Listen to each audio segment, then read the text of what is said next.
어떻게 이렇게 빨간색을 입었습니까? 한국당한테 이기려고 입었다 이렇게 얘기했습니다. 시간이 됐으므로 묵찰하자.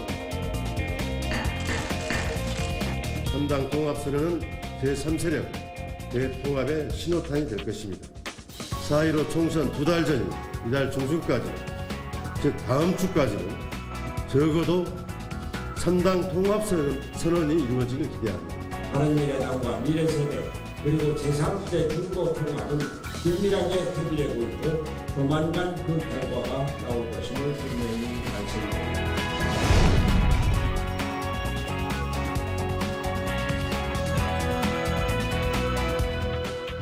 오늘로 국회의원 선거가 꼭 70일 앞으로 다가왔습니다. 박지원 의원님 오랜만에 주영진의 뉴스 브리핑 스튜디오 찾아주셨습니다. 어서 오십시오. 오랜만입니다. 예, 바쁘시죠? 많이 바쁘죠. 예, 지역구도 더 그동안은 금요일날 갔다가 월요일날 돌아오셨는데 요즘은 거의 지역구에 계십니까? 국회가 없으니까 어젯밤에 올라왔습니다. 이제 내일 내려가려고요. 조금 전에 저희가 추미애 장관의 공소장 제출하지 마라 이 이야기를 좀 논의를 해봤는데요. 법사위 소속이시죠? 그렇죠. 예. 어떻게 생각하십니까? 검찰이 수사를 할 때는 피의사실 공표를 해서는 안 되죠. 그렇지만 기소를 해서 공소장이라고 하는 것은 공개 재판을 하기 위한, 그래서 기소한 거 아니에요? 예. 그리고 지금까지 이 법사위에서 요구를 하면은 공개를 했습니다. 나는 왜 공개를 하지 않는지, 앞으로 안 하겠다라고 하면은 새 책을 발표해서 국민적 합의가 있어야지, 저는 이번에 이해할 수가 없어요. 오히려 차라리 그렇게 하니까 의혹이 더 많이 생기는 것 같아요. 재판하면은 다 나와요. 그렇죠. 그리고 변호인들은 다 가지고 있기 때문에 오늘 아침 동아일보에도 보도를 하지 않아요. 예. 그러면 통상적으로 이 절차상의 문제긴 합니다만 법사위에 소속된 의원들이 개별적으로 법무부에 자료 제출, 공소장 제출을 요구합니까? 아니면 아까 김상일 교수는 법사위 의결 혹은 상임위가 열리지 않을 때는 법사위원장의 결재 이런 절차를 거친다고 했는데 그렇지 않습니다. 법사위원들이 개별적으로 요구를 해도 다 줬어요. 그동안은 왜 조국 전 장관 공개했잖아요. 예.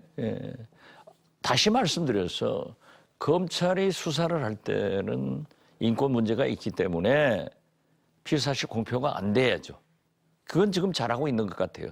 추미애 장관이. 또 검찰에서도 그렇게 철저히 하고 있고. 그렇지만 기소를 한다. 공개 재판을 하기 위해서 공소장이 제출되는 거거든요. 그럼 재판 과정에서 또 변호인들이 다 알게 되는데 왜 공개를 하지 않겠다. 또 그렇게 하지 않겠다고 했으면 사전에 발표를 해야지 이번 하명 수사만부터 시작을 하니까 오히려 더 오해가 된다. 저는 그렇게 봅니다. 그리고 국회 자료 제출 요구 이게 있으면은 해당 부처에서는 자료를 제출해야 된다라고 국회법에 명시가 돼 있고 국회 증언 및 감정에 관한 법률에도 명시가 돼 있는데 추미애 장관이 근거로 내세운 것은 법무부 훈령, 피의사실 공표해서는 안 된다. 이 훈령을 내세운 것은 오히려 상위법 우선이라고 하는 우리 법 체계와 모순되는 발언 아니냐. 그건 있을 수 없는 얘기죠. 그걸 하지 않기 위해서 추미애 장관의 그 뚝심 이걸로 얘기를 한 것 같은데 저는 납득이 안 가요. 왜 공개 재판하는 내용을 비공개로 하려고 하죠? 오히려 더 이상하잖아요. 그러니까 더 추측이 나오잖아요. 그런 상황이죠. 예. 예. 혹시 뭐 박지원 의원이 지금이라도 자료 한번 제출해라, 공소장 제출해라. 이거는 여태까지 해왔던 관행이 아니라 이건 해야 되는 것이다라고 법무부에 요구하실 생각은 없으십니까? 한번 물어보려고 그래요. 예, 저도. 예. 지금 지금까지 목포에 있었으니까 사실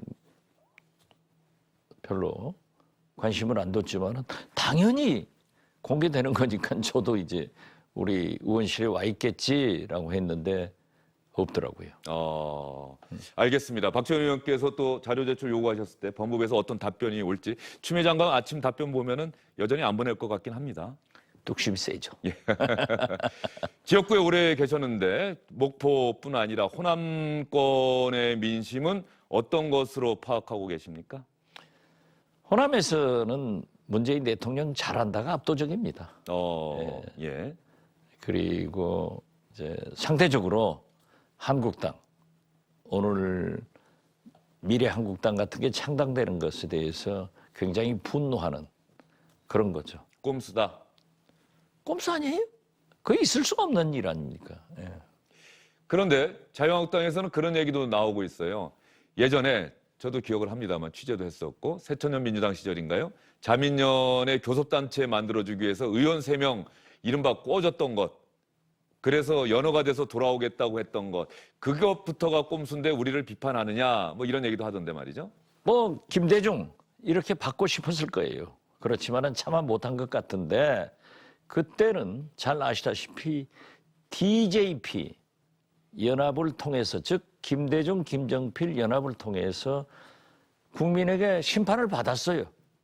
그래서 김대중 대통령이 당선된 거예요. 국민으로부터 인준을 받은 겁니다. 그렇기 때문에 상대당이 교섭단체를 상실했을 때 DJP 연합에 훨씬 어려워진다고 하면은 꾸어줬죠. 그러나 지금 한국당이 하는 것은 준연동형 비례대표제를 악용하는 거죠. 그리고 꼼수고. 그렇게 해서 국민들이 되겠어요? 저는 이해는 이 식으로 민주당도 만들어라 했는데 민주당은 안 만든다고 하면은 진짜 죽 써서 뭘 주는 꼴이죠. 그래서 나는 민주당도 순진하지만은 저렇게 어려운 방법으로, 나쁜 방법으로 의석을 한 석이라도 더 차지하겠다고 하는 한국당이 절대 국민적 심판을 받게 될 것이다. 저는 그렇게 봅니다. 박지원 의원께서 조금 전에 호남권의 민심은 문재인 대통령 아주 잘하고 있다라고 얘기를 해주시지 않았습니까? 그런데 네, 그렇습니다. 그러면 박지원 의원은 지금 민주당 소속이 아니시지 않습니까? 아니죠. 이번 선거 힘드시겠네요. 뭐 힘들죠. 그렇지만은 골프하고 선거는 고개 쳐들면 집니다. 마지막 순간까지 겸손하게 하고 있기 때문에 뭐 열심히 하겠습니다. 그러면 민주당 후보들이 호남권에서도 강세를 보일 수밖에 없는데 대한신당이 호남권에서 호남적 유권자들의 선택을 받을 수 있는지, 지금 3당, 이른바 평화당, 민주평화당 그리고 바른미래당 이렇게 통합하자는 얘기가 오늘 공개적으로도 나오고 있는데 박지원 의원께서는 어떻게 생각하십니까? 통합해야죠. 저도 줄기차게 주장을 해왔던 거고, 호남에서도 같은 진보 세력끼리 통합해서 민주당과 1대1 경쟁을 하고 그것이 호남 발전을 위해서 좋다. 그렇지만은 대통령 선거 때는 진보 정권 재창출을 위해서 호남이 주도적 역할을 해야 된다 하는 것이 주문입니다. 참 그 재미있는 현상은요. 예. 황교안 대표가 광주에 다녀가면은, 안철수 전 대표가 광주에 다녀가면은 황교안의 인기가 올라가든지 안철수의 지지도가 올라가야 될 것도 아니에요. 그렇지 않아요. 문재인 대통령의 지지도가 올라가 버린다고요. 예. 그러니까 우리는 오히려 좀 그분들이 제발 광주도 오지 말고 호남에 관심을 안 두었으면 하는 게 솔직한 심정입니다. 안철수 전 의원이 귀국하자마자 가장 먼저 찾은 것이 또 광주인데 말이죠. 지난 총선 때는 국민의당 돌풍이 불지 않았습니까? 그렇습니다. 이번에는 전혀 다르다는 말씀이십니까? 제가 자꾸 얘기했습니다. 광주 호남 사람들이 한 번 속지 두 번 안 속는다. 그리고 이번에도 다녀가니까 전혀 저게 뭐야? 왜 여기로 왔어? 이렇게 오히려 부작용이 나잖아요. 조금 전에 의원님 말씀 들으면서 이해가 잘 되지 않는 대목이, 문재인 대통령은 잘하고 있다. 그러면 민주당 후보들을 지지해서 더 잘하도록 뒷받침하자. 이런 의견들이 많을 텐데 나머지 호남권을 중심으로 한 민주 세력들이 또 진보 세력이 통합을 해서 민주당과 1대1로 맞붙는 구도를 형성을 해야 된다라고 하는 이 말씀이 조금 전 그 말씀과는 조금 모순되는 것은 아닌지. 그렇게 생각하시죠. 예. 그렇지만은 4년 전 총선 때는 문재인이 저주의 대상이었고 안철수가 사랑의 대상이었습니다. 1년 반 전 지방선거 때는 거꾸로 됐어. 예. 안철수가 저주의 대상이고 문재인이 사랑의 대상이었어요. 지금까지 이어지는데 독점적으로 지방자치단체장이나 지방의원들이 구성되고 나니까 굉장히 폐해가 많아요. 그래서 오히려 경쟁 체제를 할 때는 더 좋았다. 그렇기 때문에 지금처럼 진보 세력들이 뭉쳐서 민주당과 1대1 구도를 하면은 저희가 볼 때는 5대5 수준으로 갈라질 것 같아요. 그러면은 경쟁적으로 호남 발전도 하고 그 진보의 범주에서 호남이 주축이 돼서 진보 정권 재창출을 하는데 역할을 하라는 거니까 제가 민주당이고 민주당이 김대중 아니에요? 제가 김대중 대통령 비서실장을 했다고요. 그러니까 혼돈이 있어요. 뭐 솔직히 얘기해서 우리 정치인들이 제 생각보다는 국민의 생각이 중요하잖아요. 그러니까 호남 민심을 얘기하고 그 민심을 떠나지 않게 저도 얘기를 하면은 상당히 다른 지역에서는 저를 비난하지만은 그건 당연한 거 아니에요? 예. 그러면 보수야권 통합 이 움직임이 호남적 유권자들의 마음에는 별다른 영향을 못 미칠 것이다 이렇게 보십니까? 저는 처음부터 보수 대통합은 이루어지지 않는다. 박지원 의원과의 인터뷰 마무리 짓도록 하겠습니다. 이 신종 코로나 바이러스 때문에 많은 국민들이 걱정하고 불안해하고 계시고요. 특히 전남대병원에서도 지금 확진자가 나와서 치료를 받고 있습니다.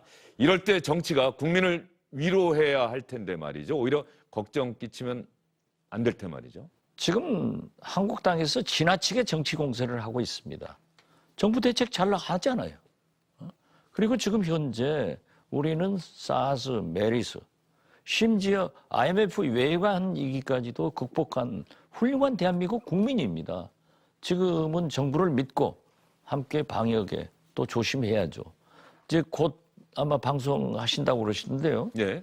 기다리시면서 제가 여쭤보니까 캐톨릭대 예. 예방의학과 백순영 교수께서는 예방의학 전공하신 분인데 이 두려움이 제일 나쁘다는 거예요. 그리고 예방한다고 집에서 가만히 박혀 있으면 안 된다. 오히려 햇빛 쬐고 운동을 씩씩하게 해야 되고 우한, 폐렴 이런 용어는 틀리다는 거예요.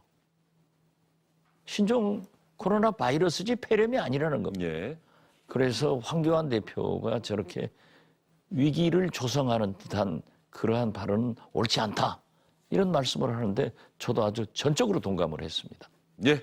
박지원 의원과 오랜만에 인터뷰를 해봤습니다. 추미애 장관의 공소장 제출하지 말라는 데 대한 평가, 비판적인 의견도 들어봤고요. 앞으로 선거 국면이 또 언제부터 본격화될지는 모르겠습니다만 또 계기가 되면은 한번 초대하도록 하겠습니다. 저희도 조심해야죠. 예. 제가 안녕하세요 인사를 개발했습니다. 아, 직접 악수하지 않고요? 예. 예. 알겠습니다. 오늘 나와주셔서 감사합니다. 예, 감사합니다. 예.